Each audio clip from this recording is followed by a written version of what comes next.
So if somebody is preparing for an interview, Nicolette, what are 2 to 3 things that you would tell them to remember in an interview in terms of communication? One of the first thing I would do is not share fluff.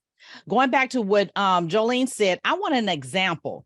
I don't want you to tell me what you think shoulda, coulda, woulda, shoulda happened. No, that's telling me your philosophy. I don't want to hear your philosophy. I want to know what you did, an actual time that you did something and your result from that. So don't get caught up in so much of the story that you don't end a result. So maybe that's number 2. Think about a situation or story that occurred in your work that could apply to any of those competencies that they're asking in the job description. So that's a backwards way. If they're asking for several competencies, make sure you're focusing on those competencies. So when you're answering those questions, you're hitting on those competencies.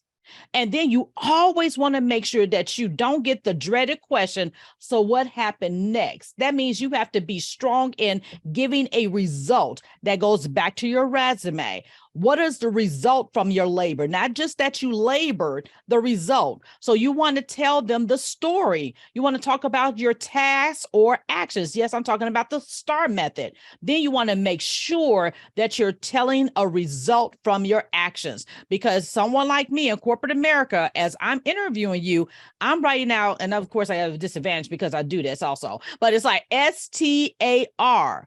And if we cannot fill all of those things out, you get a lower score in your interview. And it's not have anything to do with that you couldn't do the job. It's just that you didn't communicate it effectively so that they can tell you can do the job.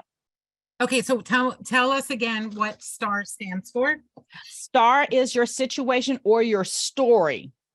Okay. That you're going to tell as an example to the question that's in alignment with the competencies that's in the job description. Your T is basically now you got to think about the task that I need to do in order to resolve this issue or problem. Okay. And then the A is actions. Now, task is just like a checklist. Well, I need to do this. I need to do that. So these are the tasks. We can list out tasks all day long, our to-do list, but we don't do nothing sometimes, right? So what action did you take? So that's when I want to see the A. So, okay, that's nice that you knew what you had to do, but did you do it? So actions. So what actions did you take? And then the R are the results. Tell me how you were the shero or the hero. How did you turn this situation around? And that's when you put that pretty bow on it so that they know you they're looking at also your critical thinking pattern.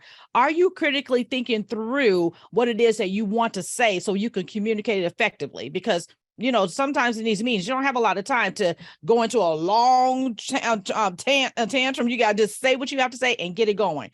Yeah. So you want to talk about your situation, your story. You want to talk about the tasks, the steps that you're taking to do that. Then you want to talk about the actions that you executed. And then you want to talk about your result, how you became the shero or hero in that story.